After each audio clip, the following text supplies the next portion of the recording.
Mr. Matt Taibbi, a respected reporter who published much of the Twitter files, said, quote, Twitter's contact with FBI was constant and pervasive, as if it were a subsidiary.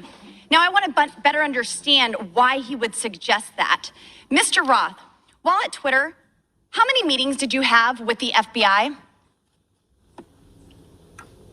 I couldn't say for sure, but I would say more than 10? That's a reasonable more than 20? estimate. I couldn't say for sure. More than 50? That seems a bit high. Many meetings with the FBI. Well, we know how many FBI agents worked at Twitter while you were there? I don't believe any active FBI agents. Former FBI agents. How many worked there while you were there?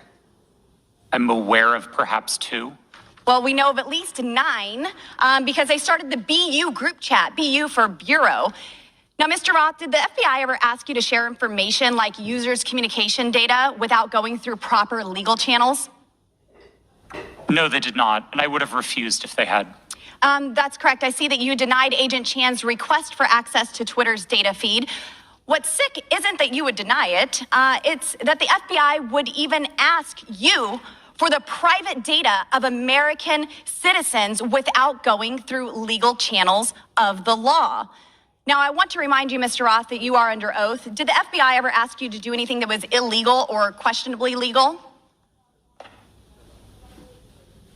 I'm not a lawyer, but certainly not to the best of my recollection or knowledge. Now, from the hearing that I've been a part of today, it's almost impossible to tell where the FBI ends and where Twitter begins. We have Mr. Baker here, a former FBI agent, and there seems to be a revolving door between the FBI and Twitter itself. Even Mr. Baker said that there was no collusion with the federal government and Twitter. But Mr. Baker, that's you. You are the collusion between the federal government and the FBI. And now with it, this is such a problem because we're seeing censorship all over. Mr. Roth, Ms. Gaddy, did either of you approve the shadow banning of my account at Lauren Boebert? Yes or no? No, I did not. Not to the best of my recollection. Well, let me refresh your memory, because on March 12th, 2021, and Mr. Roth, I know you looked at it because Fascist Twitter 1.0 had a public interest exceptions policy, which means for members of Congress to be shadow banned, it had to go before you, Mr. Roth. So I'll ask again, did you shadow ban my account? Yes or no? Again, not to the best of my recollection. So the answer is, Mr. Roth, yes, you did. I found out last night from Twitter staff that you suppressed my account for this tweet. It's a freaking joke about Hillary Clinton being angry that she couldn't rig her election. It's a joke, but in response, being the sinister overlords that you all are, you placed a 90-day account filter so I could not be found. And now we see here that Twitter staff said the visibility filter on my account excluded me from top searches, prevented notifications for non-followers, and much more. This is considered an aggressive visibility filter. You silenced members of Congress from communicating with their constituents. You silenced me from communicating with the American people over a freaking joke. Now, who the hell do you think that you are? Election interference? Yeah, I would say that that was taking place because of you four sitting here. The Hunter Biden laptop story was suppressed. A sitting member of Congress was suppressed. A sitting president was banned from Twitter. You know, I bet that Putin is sitting in the Kremlin wishing he had as much election interference as you four here today. We've heard about threats to democracy. Well, what about shutting down a duly elected member of Congress? This is fundamental to our nation's governance, and you all attacked that very foundation. 230 protections?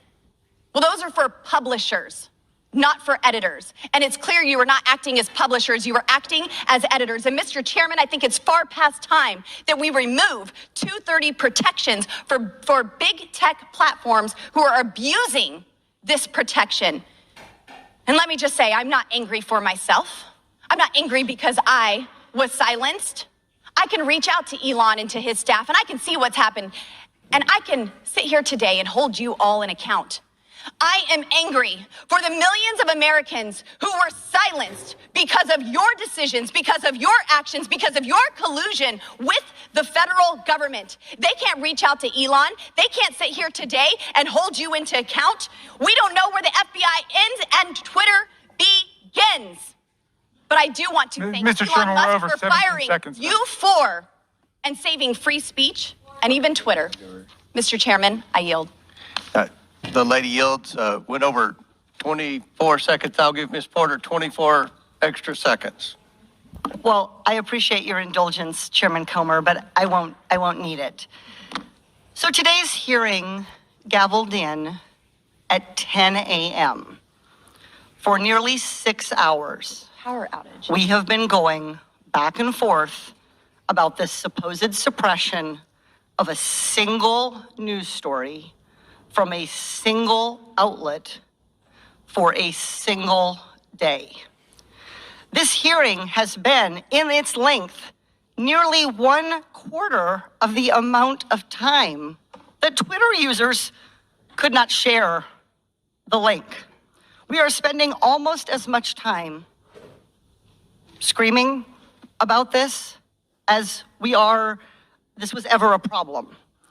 Look, criminal activity is always a concern, but if there is criminal wrongdoing on Hunter Biden's laptop, that is a matter for the FBI and our law enforcement agencies. Today's hearing is merely an exercise in misinformation and disinformation, a free-for-all hellscape.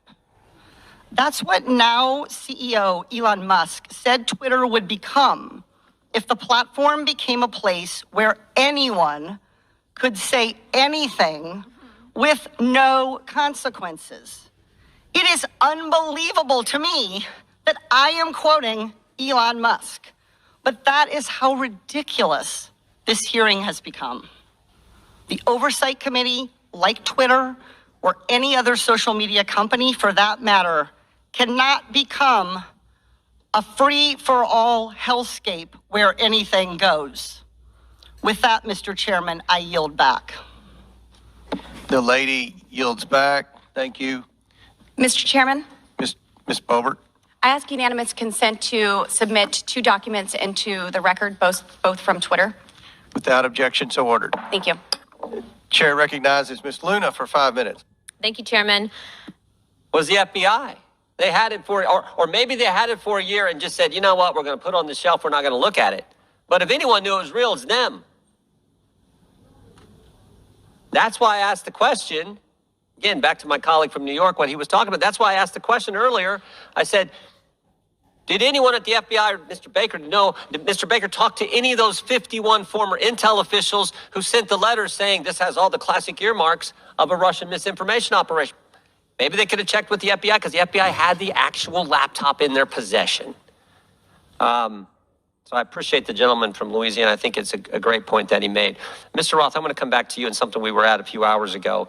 And we're talking about this visibility filtering, which in my mind I understand to be something short of suspending and blocking the account, which the user then knows has happened because there's a notification in a public way, like you did to Ms. Green when you suspended her account. But there's other things, this search blacklist, this do not amplify, that are some kind of filtering that account that the user doesn't know about. And I asked the question earlier, was there any bit of this visibility filtering that was hard-coded by Twitter employees into the account of specific users? And you said, you hesitated for a while, and you said, well, you wouldn't use the term hard-coded, but it seemed to me like something like that went on. Can you elaborate? Thank you for the question. Twitter's visibility filtering system, as has been reported in the Twitter files, is based on applying labels to user accounts. And so in that sense, if the application of a label is what you meant by hard-coded, yes, Twitter systems did apply those designations to those accounts. But it was seldom the case that Twitter staff would manually, individually go in and apply those labels directly. Were any government officials, were those labels and therefore that filtering done to any government officials, any elected officials that where the user wouldn't know about? I don't know, sir.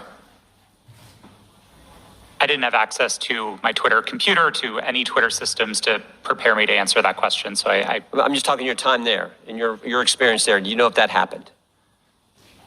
it would not surprise me to know that visibility filtering labels had been applied to the accounts of elected officials. So visibility filtered labels applied to the accounts, but the user doesn't know.